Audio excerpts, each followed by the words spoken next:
Okay, good morning, everyone. Those in the back, you can come on up front a little bit closer if you'd like. I know there are still individuals out in the foyer, so we'd invite them to also come in so we can begin the day. Once again, I'm Mike Sfraga. I'm the director of the Polar Institute, and I also direct the Global Risk and Resilience Program. You might have seen me on the stage all day yesterday, and I thank you for being here all day yesterday because you were. And I thought it was a wonderful day. It set a great foundation. The morning did for the afternoon. The afternoon set it really well for the reception. And we want to once again thank Bill Monet and Akama for a fantastic reception. Bill, thank you so very much. And Wayne, thank you for the great comments as well. We really appreciate it. And yesterday set a really nice context for today. So I have the pleasure of introducing our opening keynote speaker, Senator Dan Sullivan. Senator Sullivan was sworn in as Alaska's 8th United States Senator on January 6, 2015. Senator Sullivan serves on 4 Senate committees critical to the state of Alaska: Commerce, Science, and Transportation, Armed Services, Environment and Public Works Committee, and Veterans Affairs Committee. Senator Sullivan, among many other matters relevant to Alaska and to our Arctic, is a vocal and tireless advocate for both strengthening and enhancing U.S. national security interests throughout the Arctic. He does that not just through legislation and speeches, he also serves as a colonel in the United States Marine Corps Reserve. Along with Senator Sheldon Whitehouse, he's been an essential force in advancing key legislation to address the growing crisis in our global oceans, including oceans plastics. I know that that's a little different comment than the rest of the Arctic portfolio, but I don't know how you address the Arctic Ocean without addressing the global oceans. So I thank Senator Sullivan for his work for the Arctic, but also on behalf of our global oceans. And with that, please welcome to the podium, Senator Dan Sullivan. Thanks, Mike. Thank you. Well, thank you. Thanks, Mike, and good morning, everybody, and to my fellow Alaskans, particularly good morning and welcome. I'm glad you're all here. And first, I just want to say to Mike and everybody who organizes, great job, great job. I know that there has been a fantastic turnout, over 600 participants, and I think it gives you a sense of just how important the topics that we're discussing here today are.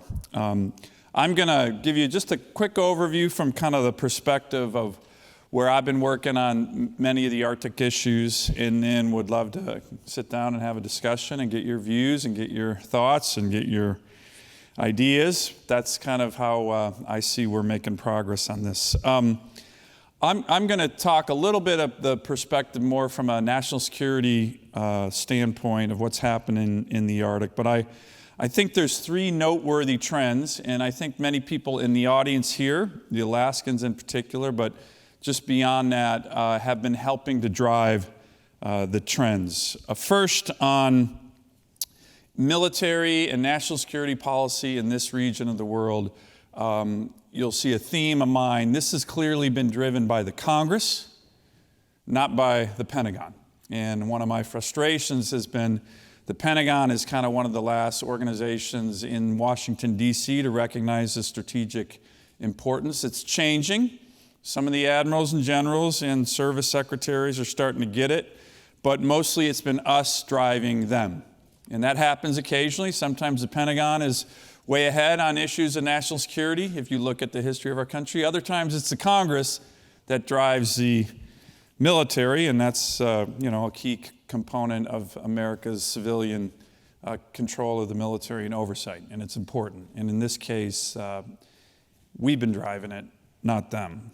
Second, in the area of the Arctic, I will tell you there is a strong bipartisan focus, which is really important. I know Senator Murkowski and my good friend Senator Angus King of Maine started the program yesterday, and I would say certainly that in my 4.5 years in the Senate, you could feel a shift where the people talking about the Arctic initially, I felt, was Lisa, me, Don Young. That's not the case anymore. You see members, Democrats, Republicans, Senate, House, talking about this important area of the world, an important national interest of the United States, and that's continuing, and that's really a really positive trend. And I think third, in this conference certainly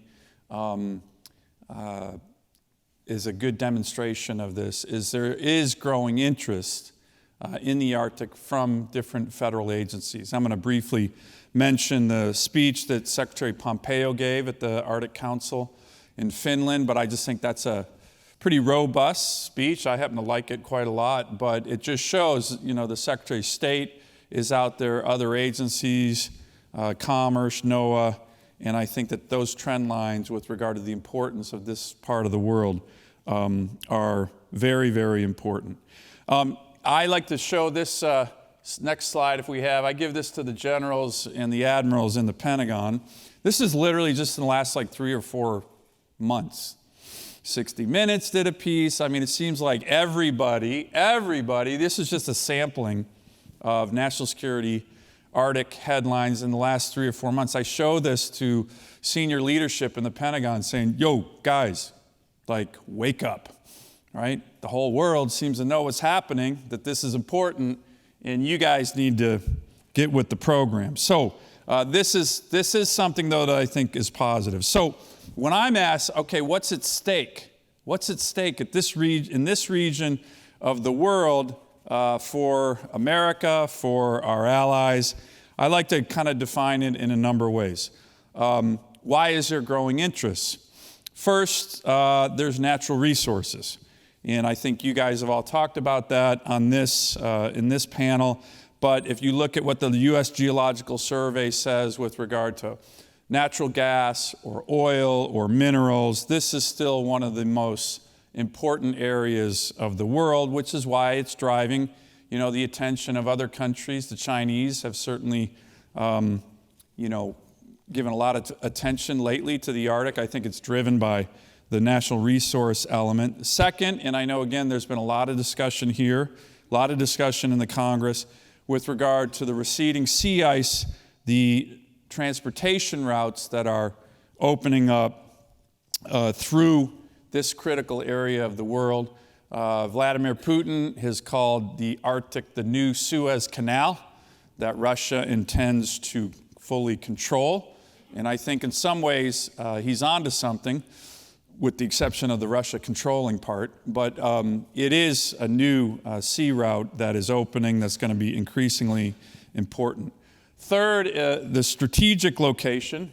You take a look at that. We, in Alaska, we like to have the map of the United States be a little bit more oriented with us in the middle, not in the upper left top. But if you look at how important this is, I frequently, including this past week, quote General Billy Mitchell, the father of the U.S. Air Force. Most Alaskans know his quote, but in a testimony actually in front of the Armed Services Committee in the 1930s, he talked about how Alaska is the most strategic place in the world because you have control or proximity to North America, to Europe, to Asia.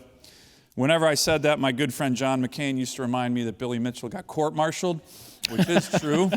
But I think his vision is something that still lives with many of us. So that's critical. Fourth, of course, is the environment. And, we have a very, very pristine but important environment. We have sustainable fisheries there. And I don't have to tell you, but the Alaskans here know that protecting our environment, we care more about that than any federal agency, right? We do. We live there. It's not the EPA in D.C. that's going to tell us how to do that. We know how to do that, but it's very, very important. But we actually have quite a good record of doing it and also trying to create a standard of living and an economy there. And fifth and finally, with regard to our strategic interests, and most importantly, certainly, is our people, our wonderful, incredible people.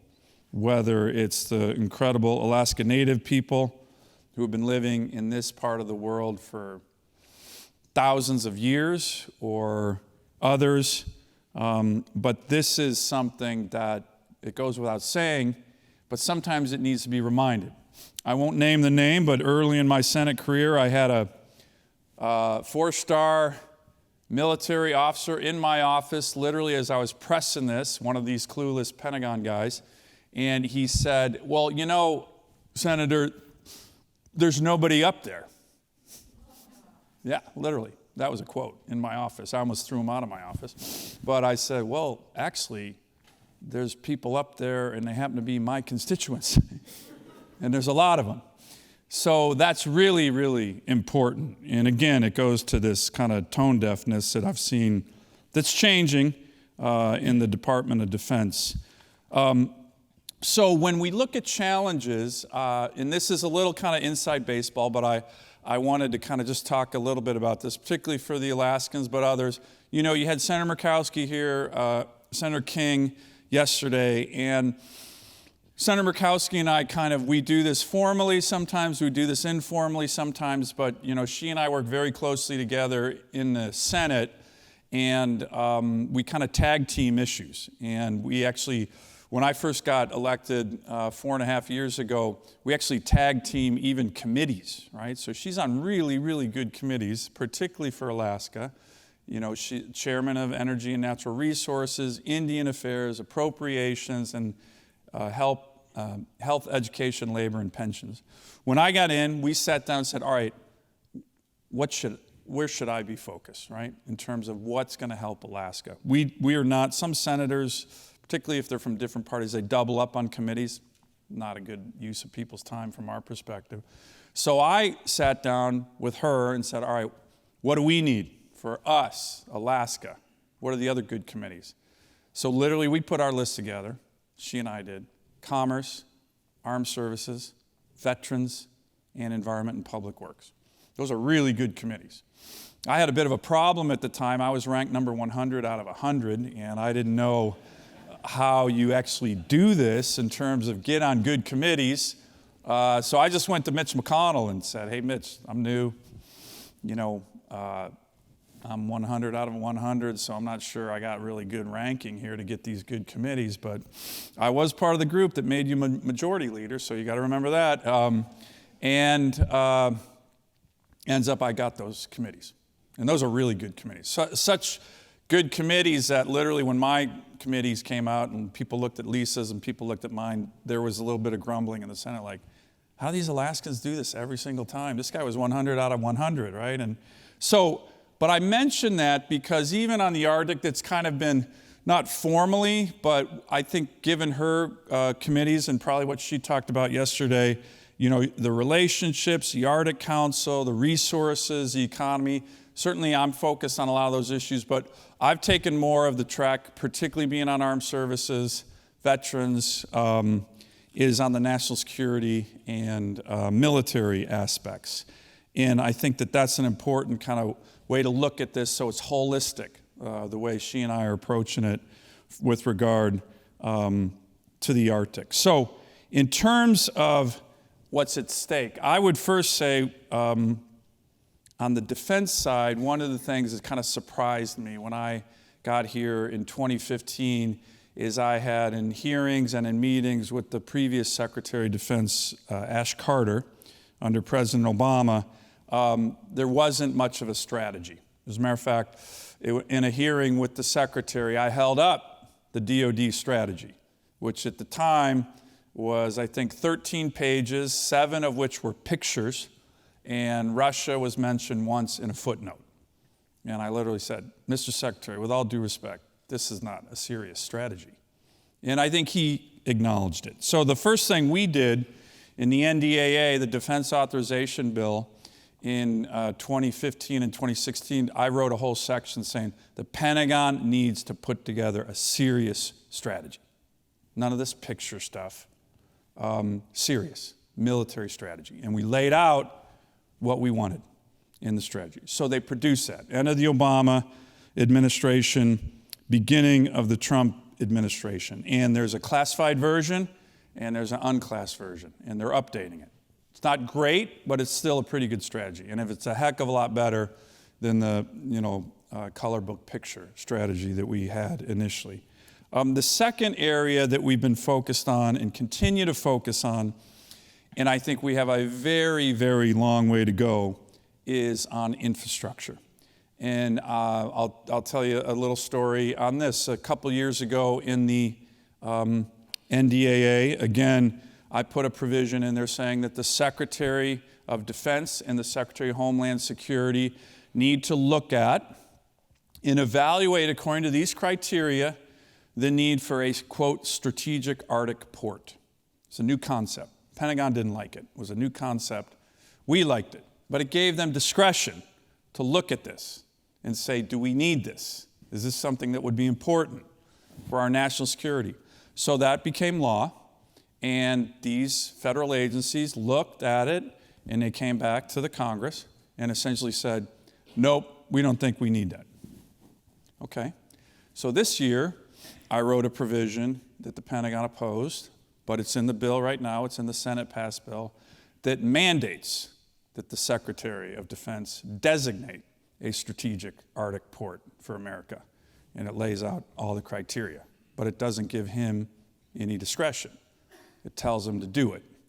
So hopefully that'll be in the House version, and that'll be in the final version of the NDAA that we're going to hopefully pass sometime this fall. But again, it goes to this issue of the difference between what people see clearly, and all the Alaskans here know it, when you look at what the challenges are, and we have a couple slides with regard to strategic ports and graphs. Well, first, this is our good friends, the Russians, and what they're doing in the Arctic in terms of ports, in terms of airfields, in terms of new military Arctic commands, in terms of new military bases. It's pretty significant. Then when you look at the east coast of the United States, where we have strategic ports, so that's a definition, a strategic port. It's a DOD designated port that is a commercial port, but also a port that has significance for the national security of the country. That's the eastern seaboard of the United States. Several strategic ports. Now, if you look at the Arctic, we have a graph on the Arctic, guys.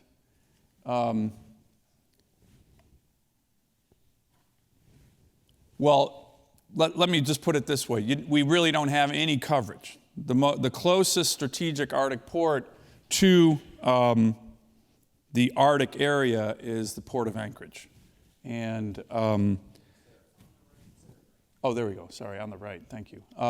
You get the picture. So the coverage there is very, very different. So to me, this is a no-brainer. Now, in committee, when we were working on this provision, we had quite a debate with the Pentagon opposing it, but I will tell you, and again, it goes to this issue of bipartisanship and interest in the Arctic. I think my provision, when it was voted on in the Armed Services Committee, was voted on, I think, 22-2. So not a lot of people following the Pentagon's advice. The recognition that we need infrastructure to cover the strategic areas of the United States is critical. Another area where we're finally making progress is with regard to icebreakers. And again, this shows you kind of the progress that we're making in kind of the way Senator Murkowski and I are working it. 2 years ago, I got in the Defense Authorization Act a provision that mandated and authorized 6 polar class icebreakers for the Coast Guard. It was in the Senate version. It wasn't in the House version. At the conference, it was stripped out. So last year, I got it in again. And then in the conference, worked with a lot of members of the House, and we got that provision in. That's in law. It's got a schedule in terms of 6 polar class icebreakers that the United States needs. And in Senator Murkowski, working hard on the appropriate side, you may have seen, started to get, for the first time, the money, in terms of appropriated money. The Armed Services Committee authorized it. They're appropriating it. We finally got really the first significant, close to $1 billion for the first polar class icebreaker, with several more to come. Now again, we're way behind. If you look at what's going on with Russia, They have 40 of these kind of icebreakers. They're building 13 more, some of which are nuclear powered, many of which are weaponized. And so we have a long way to go. But again, we're finally waking up with regard to some of the key issues with regard to the Arctic, particularly on the national security side. Let me just give you one kind of final, because it kind of happened in the past week, another way that we're helping drive, that Congress is helping drive this on the national security side. And it's what I refer to as just the confirmation process that goes on. It's a little inside baseball, but it's important, particularly for my Alaskan colleagues to hear about. But, you know, I got some really, really good advice from a great Alaskan, great military member, you know, Vietnam War hero, General Joe Ralston, who I think many of you know here. He's, well over 150 combat missions as a fighter pilot in Vietnam, and ended up being the Supreme Allied Commander, NATO commander, the vice chairman of the Joint Chiefs. And he lives in Alaska, great Alaskan, spent a lot of time in D.C.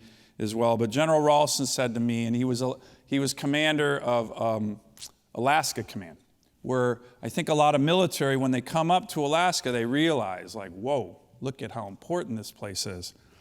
But his advice to me was, on the national security military side, he said, Dan, you will never, ever stop having to educate the military members of the United States.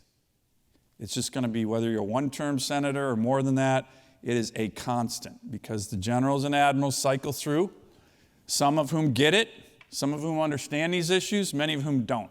Many of whom have never even been to Alaska. They don't even know who Billy Mitchell is, and they have no clue on the strategic importance. So we work hard to do this, and it's a huge part of my job. And there's a number of ways we do this. One is get military members to come to Alaska. And then the Alaskans and our military and all of you literally sell ourselves. It is the most effective way to do it. So last summer, I hosted General Secretary Mattis. I hosted the Secretary of the Air Force, the Secretary of the Army, the Secretary of the Navy. I think Gail Schubert's out here, hopefully, or I know she was attending, but she and I think I said, we're making history here. It's the first time the Secretary of the Navy in the history of the United States was at the Board of Trade in Nome having a beer, right? I think we were pretty sure that was historic. But the point was, he was at Nome. He was at Port Clarence. We went out to ADAC with Secretary Mattis. We took him to Fort Greely to see the missile defense with the Secretary of the Army, Secretary Esper, who is now going to be the Secretary of Defense. We are all over with our military members. Secretary General Milley, who was Chief of Staff of the Army, is now going to be Chairman of the Joint Chiefs. He's been to Alaska several times. So we bring these leaders up and say, look at this. Some of you have never even been here. Look at this. Look at the people, look at the communities that support our military, look at the strategic value. You know, get a pair of binoculars, you can look at Russia. No, I'm kidding. Well, it depends on where you are, but you can in certain places. So this is incredibly helpful. As a matter of fact, I will be hosting Secretary Wilkie, the Veterans Administration Secretary, tomorrow in Fairbanks. Today, he is in the Matsu Valley with my staff out there with him, and I'll be getting on a plane in a couple hours and hosting him in Fairbanks. Confirmations. So we just had confirmations, literally, of the Secretary of Defense, Mr. Esper, and General Milley. Well, during those confirmation hearings, it's become a running joke, particularly with Angus King, who's on the committee, but I always ask about the Arctic and what we're doing. And just yesterday, we got what are called questions for the record. So you have an opportunity to question these generals and admirals and secretaries during their confirmation process. But it's only 5 minutes, so then you could submit questions for the record. And we got these back yesterday. This is from General Milley. General Milley, do you agree that our Navy should be able to project surface sea power in the Arctic as it can elsewhere in the world? Please explain. Here's his answer. Yes, U.S. maritime forces should be appropriately manned, trained, and equipped to project power anywhere in the world's oceans. This requirement should not be limited by geography and should include the Arctic. All right, that's important. That's the very likely soon chairman of the Joint Chiefs, who will be confirmed in the next couple weeks, making a statement on the record. Here's Secretary Esper. Next week, we'll vote on him to be Secretary of Defense. I have several questions for him on the Arctic, but here is one of his answers. The Arctic is strategic terrain for the United States. The region has significant economic opportunity and must remain free and open.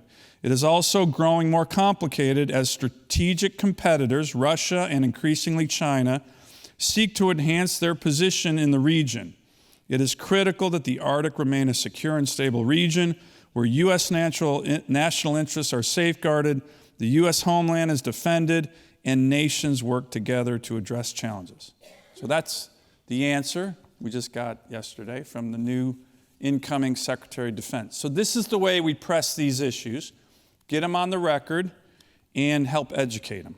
And when they don't seem to be getting the correct answers, what I've done, I haven't done it a lot, and I don't make a big deal out of it, but for my colleagues from Alaska, it's important for you to know, occasionally I will then put a hold on the confirmation of these individuals. And that's an aggressive move, but I've done it a number of times when I don't think they're listening. And there's no better way to get someone's attention if they want to be the Secretary of the Army or the Chief of Staff of the Army or the Commandant of the Coast Guard or the Commandant of the Marine Corps to say, you know what, you're not really listening to me, so I'm going to put a hold on your confirmation, and we'll have more discussions.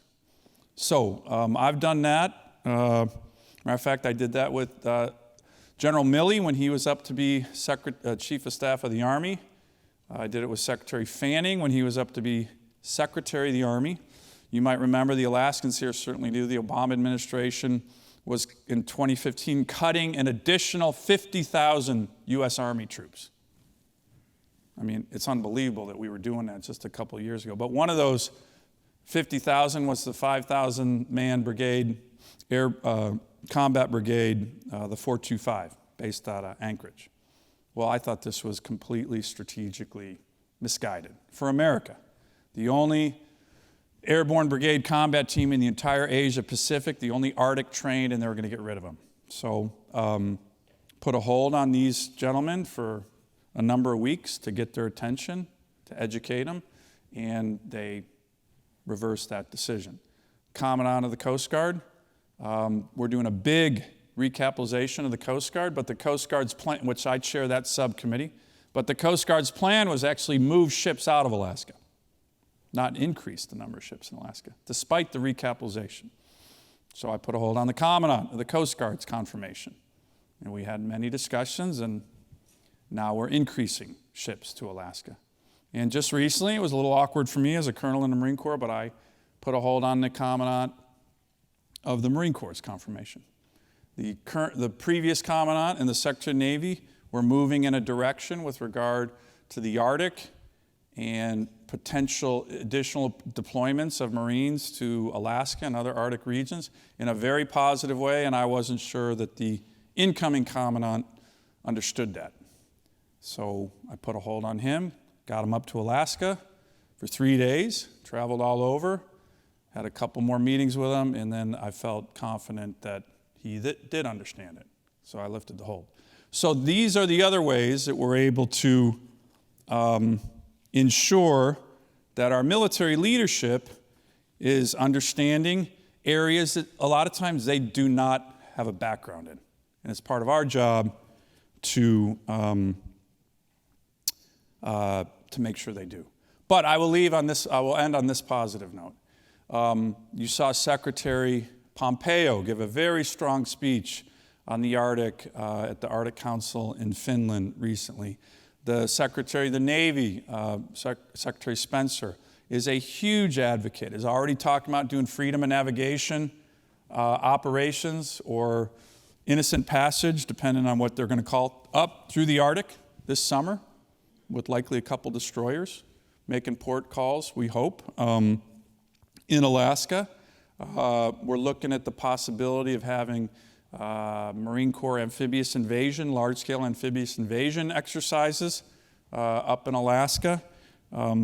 The NORTHCOM commander, General O'Shaughnessy, has been a really great advocate for the Arctic. So it's starting to change.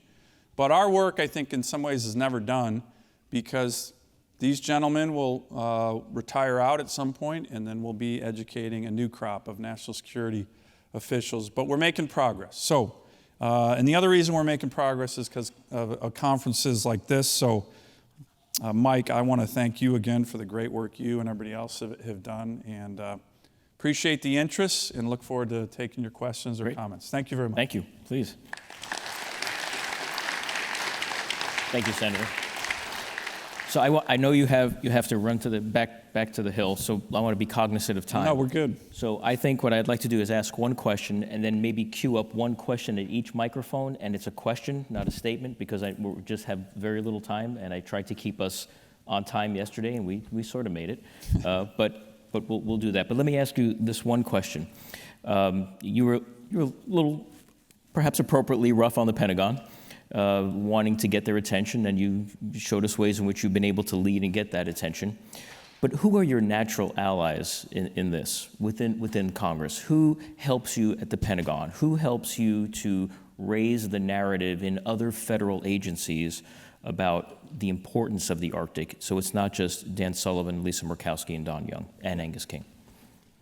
Well, I think the good news is that in the Congress, that the number of allies on these issues is growing. And it's growing, just you saw, like I said, just the articles that we put up on the screen there. But as people read about it, they become naturally interested. For example, on the icebreakers, Congressman Germundy from California, he and I have been working on these issues together. He's a Democrat from California, but he was a Deputy Secretary of Interior under President Clinton, so spent a lot of time in Alaska. And but you know, on the Senate side, it's kind of it's a real kind of eclectic mix. Now, some of it, you know, you establish good relationships. The Armed Services Committee, if you look at the senators on that committee, it's a very serious committee.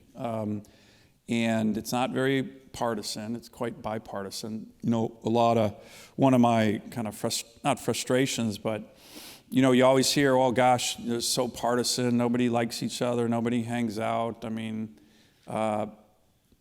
there's not a lot of bipartisan work that's being done. I just think that's completely inaccurate. I mean, there's certain areas where there are principal differences between Republicans and Democrats, but you didn't read in the newspaper that the National Defense Authorization Act got out of committee recently with 22 senators for it and 2 against it. And that's a hugely important bill. It sets the top line number for our defense spending. It sets out the policies for the Pentagon, and it passed on the Senate floor, I think, 86-6. Or 86-8. That's very bipartisan. So, and that's a really important bill. But David Perdue of Georgia has been an advocate. Tom Tillis of North Carolina has been an advocate. Gary Peters of Michigan has been an advocate on icebreakers because he's got the Great Lakes. So there's an opportunity to find allies. John McCain certainly was. You know, there wasn't a lot of press, but you may have seen he had written an op-ed on the Arctic a couple of years ago. We miss him a lot, given his passing and his leadership. But when I was having a problem with the 425, you know, I went to him and said, "Look, John, this is a real problem. I know it's Alaska, but this is stupid. Right? The Pentagon should not be getting rid of this. Only Arctic train Airborne Brigade Combat Team for the entire Asia Pacific. By the way, they're the reserve force for any conflict on the Korean Peninsula. So he was the chairman of the Armed Services Committee. He wrote Secretary Carter and said, what are you doing getting rid of these troops in Alaska? This is the chairman of the Armed Services Committee writing the Secretary of Defense, on an issue that, some people might say was parochial for me as a senator from Alaska, but enough senators saw this as, this makes no sense from a national security standpoint. So one of the things I did in that instance, every time there was a senior Army official or Pentagon official, I asked a number of my colleagues to just question it. Say something like, hey, I know Senator Sullivan is going to ask questions during his time, but I too want to let you know I think getting rid of the 425 at J-Bear is a bad idea.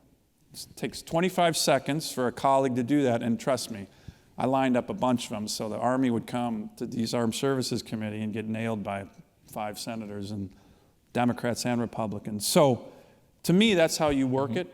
Icebreakers, Arctic strategy. So we have a lot of allies. And it's not too hard to make the case, because when people read about what's happening, when they see what Russia's doing, when they see what China's doing, the people who care about the national security of America recognize that we need to up our game. So it's nice for us to hear that this portfolio of supporters is actually growing, and it actually has overlap for other Arctic-related issues as well. Absolutely. Okay. It's clearly growing. It's clearly bipartisan in the House and Senate. That's great news. To the right, please. Thank you. Rob Hubert from the University of Calgary. I'm heartened to hear what you're saying in terms of the speeches of both Spencer and Pompeo on the recognition of the Russians and the Chinese as a growing security threat in the region. But can you explain one thing to me? Always as the second part, and even you did it today, you said there's a necessity for freedom of navigation through Arctic waters. If you do that in the Northwest Passage, are you not in fact increasing the Russian-Chinese threat? Because if you successfully invoke that it is an international waterway, the Northwest Passage, that means that Russian and Chinese submarines then have the right of transit through the passage, and also their bombers have the right of overflight. Is that not in fact making it a greater danger to both the United States and Canada if in fact you are going to go through a freedom of navigation operation and actually win your case? Well, it's a good question, and at least one other aspect of the work that I do, I work very closely with the Canadian government. The defense minister and I have a very, very good relationship, literally a texting relationship. And when the Prime Minister was in town recently, I had the opportunity to meet with him and the foreign minister and the defense minister, and we had a good discussion on a number of these topics. So that's obviously a really important ally of ours with regard to the Arctic work and the defense in the Arctic that we need to be doing together. The United States has, and I think even with the Canadians, we have a little bit of some differences of opinion on some of the territorial waters in those areas. It's not hostile, but it's just, we have had a tradition of doing freedom of navigation operations all over the world. And where we see that we believe it should be international waterways that allow for freedom of navigation, that allow for innocent passage, whether it's different passages up and through the Arctic. That's what we've traditionally done. We've been doing it since the founding of the Republic. And whether it's the South China Sea or in the Arctic, I actually think it's an important element of our national security and our interest in the region. So what we haven't been able to do it, one of the things is in the new strategy, new Pentagon strategy, they talk about freedom of navigation operations, they talk about sea lanes, and in the hearings that I've been asking, particularly the Navy leadership, well, do we have the capacity to do that? Do we have icebreakers that could do it if we need to? Do we have ice-hardened Navy ships? The answer is no, we don't. We don't have the ability, even though we say that that's what we're supposed to be doing. I have had a couple of answers. Well, Senator, we have submarines up there a lot. And my point is, well, you can't see a sub, right? The whole point of a FONOP is to be able to actually see it. And so, but I think it's where we believe it's in an international waterway, whether in the Arctic or the South China Sea, It's the tradition of the United States to do freedom of navigation operations, and I think it's important to do it in the Arctic. Thank you. Fran, one last question, please. I'd just be cognizant of the senator. Sure. Good morning, Senator. Hello, Thanks Fran. for joining Good us. Good to have you here. Security means a variety of things to a variety of people, and we've talked a lot this morning about national security, but for many people, it's also food security, it's environmental security, it's many of the pieces of the puzzle that make life in the Arctic worth living. As you know, Iceland is now the chair of the Arctic Council, and under their environmental protection strategy, they're looking at marine litter and the extent to which that is a threat, not only worldwide, but more and more in the Arctic in terms of food security. I know you have a piece of legislation on this that recently passed. Could you talk to us a little bit about what it is that those of us who are in the Arctic who really care about this aspect could be doing, should be doing to help, and how this might assist the Iceland chairmanship as they focus on particularly plastic pollution, but marine litter, and what that may be doing to our environment? Yeah, thanks. Great question. Last year, as Mike mentioned, Senator Sheldon Whitehouse, who's another really strong advocate on these issues, he's a Democrat from Rhode Island. He and I worked on this legislation we called the Save Our Seas Act, which was mostly on cleaning up the ocean plastics and the pollution. We just introduced the Save Our Seas Act 2.0.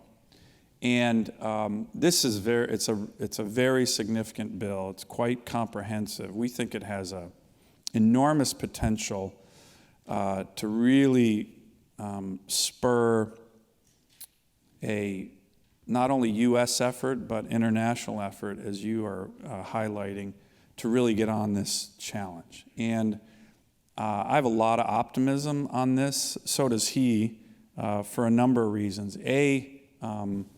This is one of these issues that the alignment of the different stakeholders is really, really coming together. So what do I mean by that? Well, you have Republicans and Democrats in the Congress working this hard. He and I, but a whole bunch. We have a bunch of co-sponsors of our SOS 2.0, as we call it. We have increasingly, and I'll admit it's taken some time, but increasingly the Trump administration. So I've literally pressed the president on this. It's kind of a funny story, but when we were having the signing of the first SOS legislation in the Oval Office, I worked hard to make sure Sheldon Whitehouse was invited with me and President Trump. And I went in to pre-brief the president and said, look, this is a really important issue.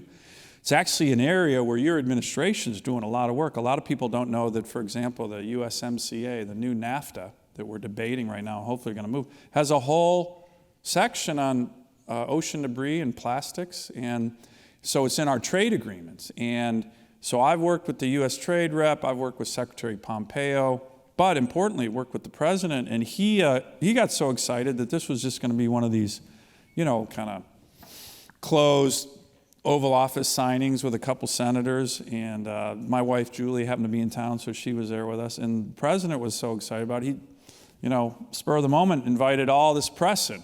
So that was a live signing, got a lot of attention. So right now we have everybody from the EPA administrator to Secretary Pompeo to the U.S. Trade Rep all pulling on the same oar on this, which kind of comes to your last point.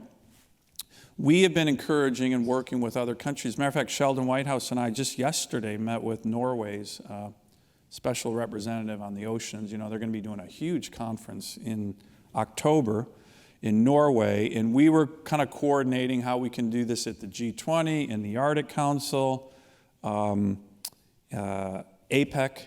So we've been pressing the different international fora. But the SOS 2.0 has a really big international component. As a matter of fact, a big aspect of the bill right now is in the Foreign Relations Committee, because the challenge, believe it or not, the other reason I think it's exciting, I said Democrats, Republicans, the Trump administration, all the key environmental groups, and importantly, industry. So there's this group called the Alliance to End Plastic Waste. It's a lot of the big Fortune 50 companies in America, the energy companies, but others, Coke, Pepsi, Walmart. And they've already dedicated $1.5 billion for ocean cleanup and research. The American Chemical Council has been really, really active in supporting our work. So when you have all of these key stakeholders working together on it, and then we're taking it international, I think it has enormous potential, and it's a solvable problem. What do I mean by that? The estimates are it's about 10 rivers in Asia and Africa that constitute over 80% of all the plastic waste in the world, if you can think about that. I mean, that's kind of shocking, but it's also something like, all right, we can target that. We can fix that. We can address that. So there's a lot of momentum. We're continuing it, but I'm glad you asked the question. But he and I and others, and importantly Pompeo and the U.S. Trade Rep, the EPA Administrator, the President, on the executive branch side, are motivated on this. So we're trying to make sure that the Trump administration is fully supportive, helping and leading on this issue, which there's a lot of bipartisan support for. So, Senator, thank you. We have gone from national security to fill in on the box on Alaska, which is perfect. I think it fits very well with some of the infrastructure and discussions we had yesterday. It's going to set very much the groundwork for some afternoon discussions, and I'm glad we had the question from Fran on the oceans and oceans plastics, because again, you can't separate the Arctic Ocean from the global really oceans important. as well. And the fact that it's bipartisan work is of value. So I thank you for taking a significant amount of your time this morning with us. Ladies and gentlemen, please thank Senator Dan Sullivan. Thank you, Senator. Thanks a lot. Good to see you. Great.